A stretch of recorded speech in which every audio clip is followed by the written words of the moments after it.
आप सबों को प्रभु यीशु मसीह में नमस्कार। परमेश्वर का धन्यवाद करते हैं कि हम एक बार फिर से बाइबल अध्ययन में समय को बिताएंगे। आज संसार में कोरोना वायरस से जिस प्रकार से पूरे ब्रह्मांड में, भारत में, छत्तीसगढ़, कोरबा, बालको में कोरोना वायरस के कारण से लोग परेशान हैं और उनसे मृत्यु भी हो जा रही है, परंतु मैं आज एक ऐसी अद्भुत बात जो वचन में लिखा है बताऊंगा कि परमेश्वर उससे भी ऐसा रोग के बारे में, ऐसी पीड़ा के बारे में, ऐसी परमेश्वर की योजना के बारे में हम सीखेंगे। वो है मनुष्य की गलती, मनुष्य का अपराध, मनुष्य की बुराई, मनुष्य का आचार संहिता को उल्लंघन करना, वो है पाप। आज हम पाप के बारे में जानकारी करेंगे कि परमेश्वर हमारे जीवन में किस तरह से इस पाप से छुटकारा देना चाहते हैं। आज हम पाप के बारे में सीखेंगे कि मनुष्य पाप अवस्था में पड़ा हुआ है और उसका जीवन जो है मृत्यु की ओर जा रहा है। परमेश्वर के वचन में इन बातों को देखेंगे कि परमेश्वर चाहता है कि हमारी पाप जो है हमारे जीवन का एक भाग बन चुका है और हम कैसे उसे छुटकारा पा सकते हैं। पाप जो है व्यवस्था का विरोध है। पाप एक कार्य है, पाप एक कार्य है जो मनुष्य करता है। व्यवस्था का उल्लंघन करना जो है पाप है। पाप एक स्थिति है। धार्मिकता रहित व्यक्ति पतित स्थिति में पड़ा है और एक पाप एक स्वभाव है, मनुष्य का स्वभाव है। और वो परमेश्वर के वचन में लिखा है इस बात के लिए कि पतित मनुष्य, गिरा हुआ व्यक्ति जो है परमेश्वर के किसी भी गुण से रहित है, क्योंकि पाप परमेश्वर का शत्रु है। तो आज हम देखेंगे मनुष्य का स्वभाव। पहले हम देखेंगे कि मनुष्य के मन में परमेश्वर क्या चाहता है कि उसका मन कैसा हो, और हम मन के बारे में देखेंगे। परमेश्वर के वचन में यिर्मयाह 17 अध्याय और 9 और 10 पद में लिख रहा है कि मन जो है ये इसमें असाध्य रोग लगा है, बहुत ही चंचल है, ये मनुष्य के जीवन को बर्बाद कर देता है। उसके बारे में हम देखेंगे। मन के बारे में आप नीति वचन की किताब 4 अध्याय उसका 23 पद में लिखा है, सबसे ज्यादा अपने मन की रक्षा कर। यही जीवन है। हमें मन को संभालना है, मन को व्यग्र नहीं करना है, क्योंकि हम इसको जानना है कि हम कैसे समझ सकते हैं। आगे हम देखेंगे मुंह के बारे में। परमेश्वर के वचन में लिखा है जब हम मुंह से किसी को बोलते हैं तो हमारी बोली वचन सही होना चाहिए, क्योंकि इन वचनों के द्वारा हमारा न्याय होगा। मत्ती 12 अध्याय उसका 36-37 पद में लिखा है कि तुम्हारे बातों का न्याय होगा। परमेश्वर हमारा न्याय करेगा मेरे प्रिय भाई बहनों। उसके बाद लिखा है जीभ का। याकूब की पत्री 3 अध्याय उसका 3 से 7 तक देखेंगे तो जीभ के बारे लिखा है कि जीभ एक विनाश लोक है, इसमें आग भरा हुआ है। और लिखा है ये हमारे शरीर को, पूरे शरीर को नरक में डाल देगा। इसलिए मेरे प्रिय भाई बहनों, जीभ का भी हमें चौकसी करना बहुत जरूरी है। आगे हम देखेंगे कि हमारे हाथ और पैर ये भी गुनाह करते हैं। परमेश्वर के वचन में 18 अध्याय मत्ती उसका 9 और 10 पद में ये बात को लिख रहा है कि तुम्हारा हाथ यदि गलती करता है तो काट डाल, यदि तेरा पैर गलती करता है तो काट डाल, तेरा आंख यदि गलती करता है तो काट डाल, निकाल दे। चूंकि लिखा है टूंडा, लंगड़ा, अंधा होकर जीवन में प्रवेश करना तेरे लिए भला है कि 2 आंख, 2 पैर और 2 हाथ रहते हुए तू नरक में डाला जाए। तो आज हम देख रहे हैं इन बातों को। ये पाप भयंकर रोग है, इसका इलाज नहीं है। आज कोरोना का इलाज है, लेकिन पाप का इलाज संसार में नहीं था। आगे हम देखेंगे कि परमेश्वर के वचन में लिखा है अभिलाषा। मनुष्य के अंदर में अभिलाषा उत्पन्न होता है। आप याकूब की पत्री 1 अध्याय 14 से 16 तक देखेंगे, लिखा है कि अभिलाषाएं गर्भवती होती है और पाप को जो है जन्म देता है, पाप के द्वारा मृत्यु होता है। तो पाप जो है ये अनंत मृत्यु उत्पन्न करता है। इसका कोई भी इलाज संसार में नहीं था, परंतु परमेश्वर ने उसके लिए उपाय किया। हम उसको देखेंगे। इसके बारे में हम थोड़ा पुराना नियम पे जाएंगे। आदम और हवा की बातों को हम देखेंगे और अपने बाइबिल खोल लीजिए, वहां कुछ बातें मैं बताना चाहूंगा जिसको समझना बहुत जरूरी है। परमेश्वर ने आदम को मिट्टी का लूंगा लिया और उसने एक पुतला बनाया और उसमें जीवन का श्वास फूंक दिया। अब वो जीवता प्राणी बन गया और परमेश्वर आदम से संगति करने लगा। फिर देखा कि आदम अकेला है, तो परमेश्वर ने कहा नहीं, इसका अकेला रहना अच्छा नहीं है। फिर उसने उसको गहरी नींद में सुलाया और परमेश्वर ने उसके एक पसली निकाली और उससे एक नारी का रूप दिया और आदम के पास लेकर कहा, ये तेरी हड्डी का हड्डी और मांस का मांस है, नारी है, नर से निकला है इसलिए नारी है। और उसके पास लेकर के कहा, फूलो फलो और दुनिया में भर जाओ। मेरे प्रिय भाई बहनों, परमेश्वर ने इस अद्भुत सृष्टि को बनाया, इस ब्रह्मांड के एक एक चीज को बनाया, सूर्य चंद्रमा तारेगण को बनाया, पृथ्वी के एक एक चीज को बनाया, परंतु फिर भी उसका प्रेम मनुष्य से बना रहा। और परमेश्वर पिता आदम और हवा से सुबह और शाम मिलने आते थे। इसी बीच में जो शैतान था, लूसीफर था, आप उसको यशायाह 14 अध्याय, एहेजकेल 28 अध्याय में आप उसमें पढ़िए कि ये बहुत ही सुंदर था। ये लूसीफर परमेश्वर का प्रधान स्वर्गदूत था, परंतु उसके अंदर में घमंड आ गया, अहंकार आ गया और उसे इस आकाश में गिरा दिया गया।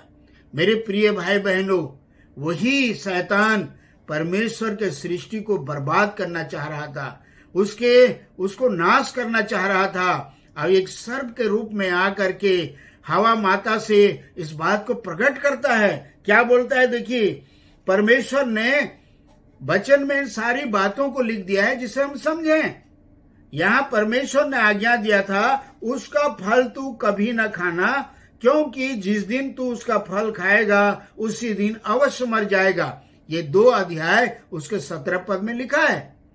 परंतु जब शैतान उससे बातें करने लगा, उसके मन को जो है आकर्षित करने लगा, उसको प्रलोभन देने लगा, तब वो आदि माता जो है इस बात को समझ नहीं पाए और उसके कहने के अनुसार करने लगे।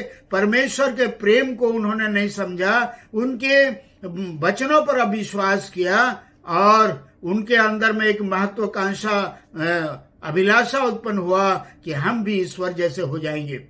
और परमेश्वर का वचन में इस बात को लिखा है, आप देखिए 3 अध्याय उसका 3 से लेकर के मैं पढ़ रहा हूं। परंतु जो वृक्ष वाटिका के बीच में है, उसका फल के विषय में परमेश्वर ने कहा है कि न तो तुम उसको खाना न उसको छूना, नहीं तो मर जाओगे। आप दोनों पद को देखिए, उसमें छूने का शब्द नहीं दिया है, परंतु हवा माता के अंदर में ये अभिलाषा हुआ और उसका जो है बोली वचन बदल गया, उसकी सोच बदल गई। जब शैतान ने कहा कि क्या कोई ऐसी आज्ञा तुम्हें दी है कि जिसे आप न करो, तो उसने कहा हाँ, हम इस बगीचे के हर एक प्रकार के फल को खा सकते हैं, परंतु भले बुरे ज्ञान के वृक्ष का फल को खाने के लिए हमें मना किया गया है। उसने कहा है इसका फल तू कभी नहीं खाना, ये परमेश्वर की आज्ञा थी, परंतु उसने क्या कहा, न खाना न छूना। इस प्रकार से पाप उसके अंदर में समा गया।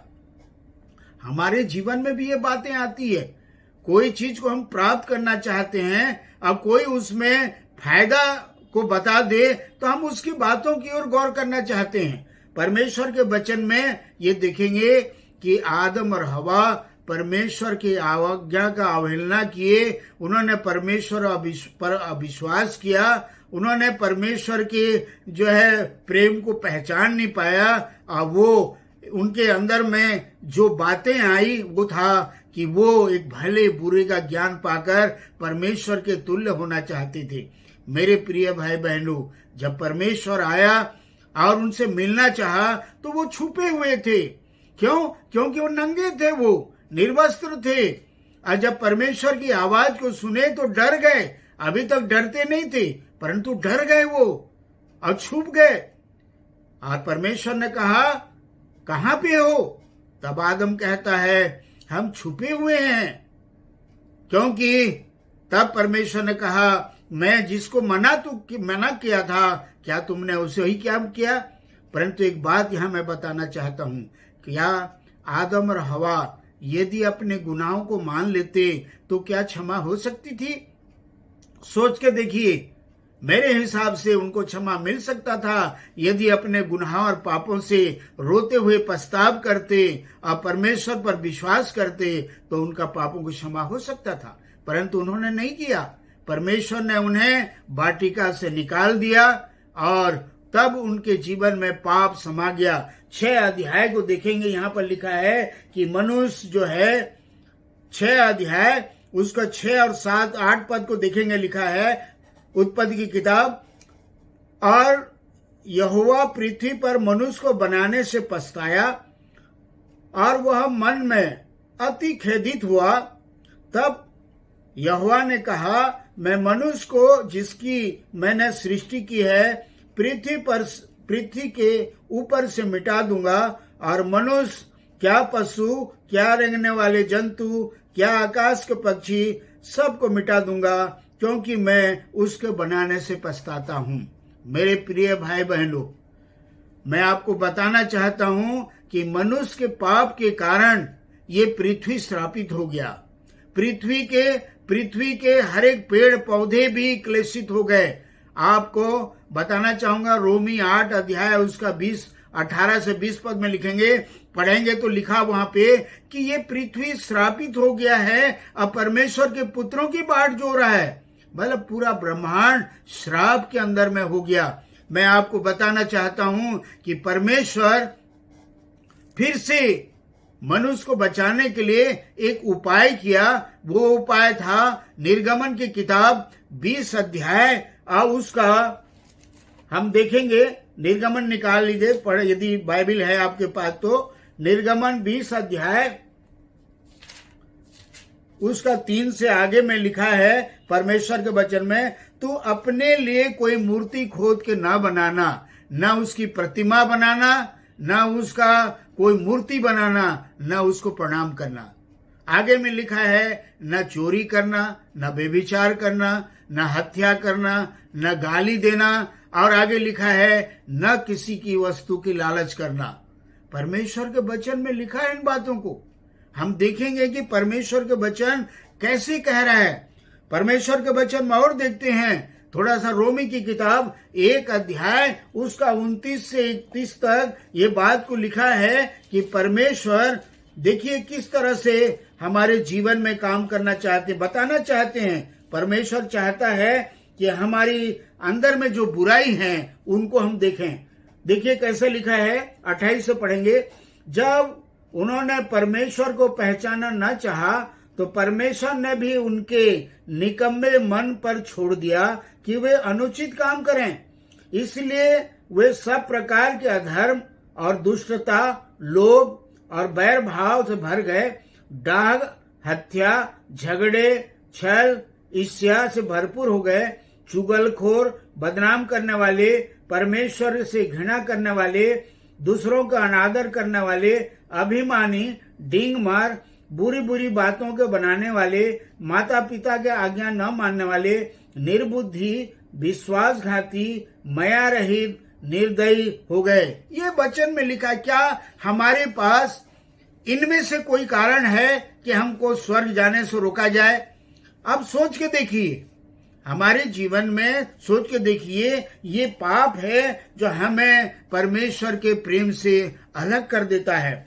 मरकुस की किताब देखेंगे उसका 21 और 22 पद, क्योंकि भीतर से अर्थात मनुष्य के मन से बुरे बुरे विचार, व्यभिचार, चोरी, हत्या, परस्त्री गमन, लोभ, दुष्टता, छल, लुचपन, कुदृष्टि, निंदा, अभिमान और मूर्खता निकलती है।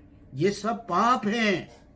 यदि हमारे जीवन में ऐसी बातें हैं तो हम पाप के दासत्व में हैं। हमें सावधानी बरतने की आवश्यकता है। देखिए, हम और आपको बताना चाहते हैं कि परमेश्वर 50 प्रकार के पाप, आप पहला कुरिन्थी 6 अध्याय उसका 9 और 10 पद भी देखिए, कुलूसी 3 अध्याय उसका 5 से 8 पद भी देखिए, पाप के बारे में बताया गया है।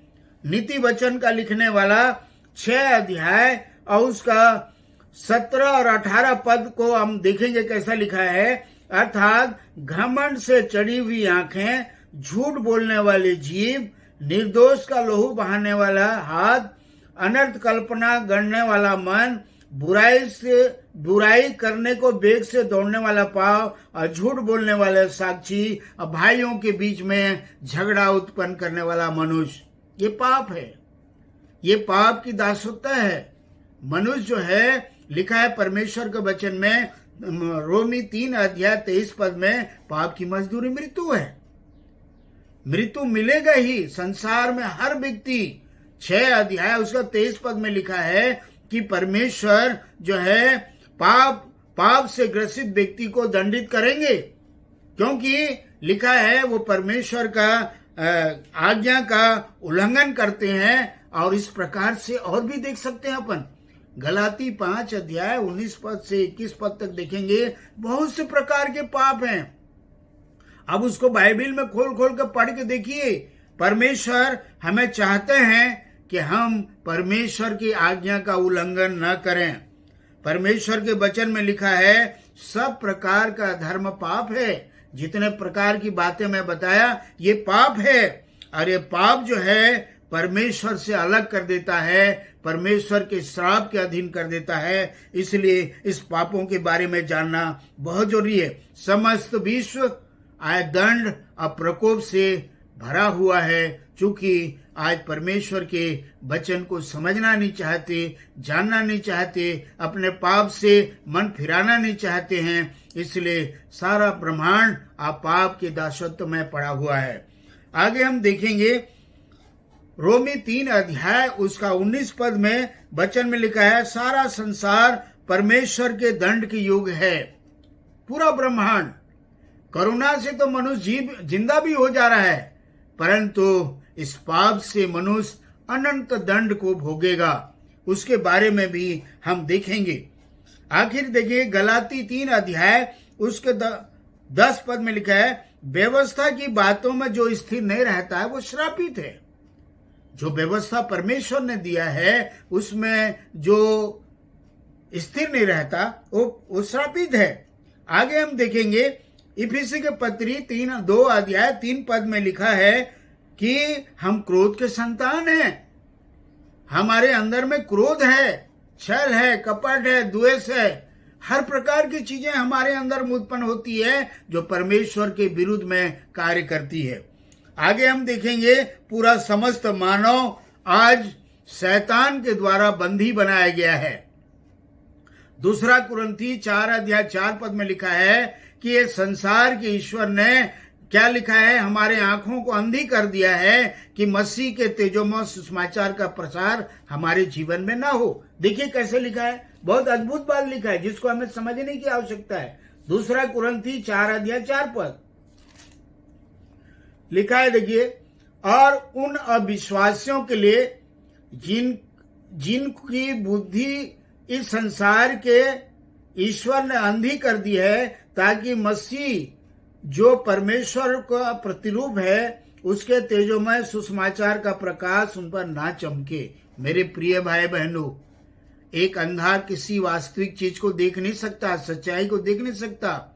जब तक हमारी आंखें नहीं खुल जाएंगी, जब तक हम परमेश्वर के संतान नहीं हो जाएंगे, जब तक हमारे पापों की क्षमा नहीं हो पाएगी, हमारा अंधापन जो है वो परमेश्वर की सच्चाई को देख नहीं पाएगा।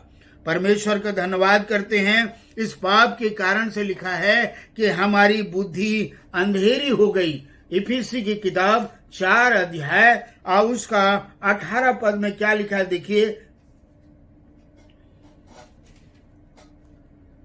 क्योंकि उनकी बुद्धि अंधेरी हो गई और उस अज्ञानता के कारण जो उसमें है और उनके मन की कठोरता के कारण वे परमेश्वर के जीवन से अलग किए हुए हैं। जो पाप की दशा में है वो परमेश्वर के जीवन से अलग हैं। हमें जानने की आवश्यकता है उनका हृदय छल और कपट से भरा हुआ है। लिखा है उसकी इच्छा दुर्बल हो गई है। रोमी की किताब 7 अध्याय और उसका 18 पद को हम देखेंगे कि कैसे लिखा है। उसके अंदर में परमेश्वर के वचन में लिखा है, देखिए कैसे लिखा है उसका 18 पद, क्योंकि मैं जानता हूं कि मुझ में अर्थात मेरे शरीर में कोई अच्छी वस्तु वास नहीं करती। इच्छा तो मुझ में है परंतु भले काम मुझसे बन नहीं पड़ते। याद रखिए, क्योंकि जिस अच्छे काम की मैं इच्छा करता हूं वह नहीं करता, परंतु जिस बुराई की इच्छा नहीं करता वही क्या करता हूं। मेरे प्रिय भाई बहनों, हमारे मन में परमेश्वर के प्रति इसलिए आग्रह नहीं हो पाता कि हमारा पाप, हमारा अपराध, हमारा गुनाह परमेश्वर से हमें दूर ले जा गए हैं। यशायाह किताब 59 अध्याय 1 और 2 पद में लिखा है कि तुमको तुम्हारे पापों के कारण से परमेश्वर अलग हो चुका है। परमेश्वर के वचन में 8 अध्याय और यूहन्ना उसके 44 पद में लिखा है जो पाप करता है उसका पिता जो है उस शैतान है। तो मेरे प्रिय भाई बहनों, हमें जानना है कि हमें किस तरह से इस बात को समझना है कि परमेश्वर के वचन में क्या चीज को बोला जा रहा है। परमेश्वर हमारे जीवन में चाहते हैं कि हम पाप, जो मैंने बताया कि पाप 50 से ज्यादा प्रकार के पाप हैं जो मनुष्य को अशुद्ध करते हैं, अनंत मृत्यु देते हैं। थोड़ा सा हम देख लेंगे उसके बारे में, पर पाप के दंड के बारे में देखेंगे। निकाल लीजिए मत्ती 24 अध्याय उसका 41 और 46 पद में लिखा है जो परमेश्वर उनको अनंत दंड देंगे, जहां पर उनको अनंत जो है दंड भोगना पड़ेगा और मृत्यु नहीं होगी, अनंत दंड भोगते रहेंगे। रेवलेशन किताब प्रकाशित वाक्य 20 अध्याय 14 पद में लिखा है वो अनंत अग्नि में जलते रहेंगे। मेरे प्रिय भाई बहनों, यदि आप चाहते हैं कि परमेश्वर के साथ अपने जीवन को बिताना, परमेश्वर के राज या उसके स्वर्ग में जाना चाहते हैं, तो अपने पापों को पहचानिए, अपने बुराई को जानिए। जैसा नीति वचन की किताब 28 अध्याय उसका 13 पद में लिखा है कि जो व्यक्ति अपने पाप को अंगीकार कर लेता है उस पर दया की जाएगी। हम परमेश्वर को धन्यवाद करते हैं। नीति वचन की किताब 28 अध्याय उसका 13 पद में ये बात को लिखा है जिसे हम पढ़ कर देखते हैं। क्या लिखा है देखिए, जो अपने अपराधों को छिपाए रखता है उसका कार्य सफल नहीं होता, परंतु जो उसको मान लेता और छोड़ भी देता है उस पर दया की जाएगी। गिनती की किताब 32 अध्याय उसका 23 पद में लिखा है हम पाप को छुपा नहीं सकते। पाप हमारे ये में है, हमारे मन में है, हमारे हृदय में। परमेश्वर सब कुछ देखा है। परमेश्वर चाहता है कि हम इन पापों से मन फिराएं। परमेश्वर के वचन में और भी यिर्मयाह की किताब 23 अध्याय उसका 23 और 24 पद में लिखा है कि परमेश्वर की निगाह बनी रहती है, हम उसको धोखा नहीं दे सकते। परमेश्वर हमारे हर एक बातों को जानते हैं। अय्यूब की किताब में इस बात को लिखा है कि परमेश्वर हमारे हर एक पापों की गिनती करते हैं, वो हमारे बातों को जानते हैं। देखिए 14 अध्याय उसका 6 और 7 पद में अय्यूब लिखता है परंतु अब तू मेरे पग पग को गिनता, क्या तू मेरे पाप की ताक में नहीं रहता? मेरे अपराध मुहर बंद थैली में है और तूने मेरे लिए अधर्म को सी रखा है। जितने पाप हम किए हैं परमेश्वर उसको एक सी कर रखा है और हम उससे छुपा नहीं सकते। मेरे प्रिय भाई बहनों, यदि आप अपने को पापी समझते हैं, यदि आप अपनी बुराई को त्यागना चाहते हैं, हम अगले जब बनाएंगे उसमें हम बताएंगे कि एक पाप से मनुष्य कैसे छुटकारा पा सकता है। पाप से छुटकारा पाना बहुत जरूरी है। यदि हम परमेश्वर के पास जाना चाहते हैं, जो पाप का लिस्ट मैंने बताया है, अपने आप को परखिए, अपने आप को जांचिए, कहीं आज पाप के दासत्व में तो नहीं है, अंधकार में तो नहीं है, परमेश्वर के वचन को पहचान नहीं पा रहे हैं। तो प्रेमी परमेश्वर पिता हमें इन सब बातों को जानने और समझने की शक्ति प्रदान करिए।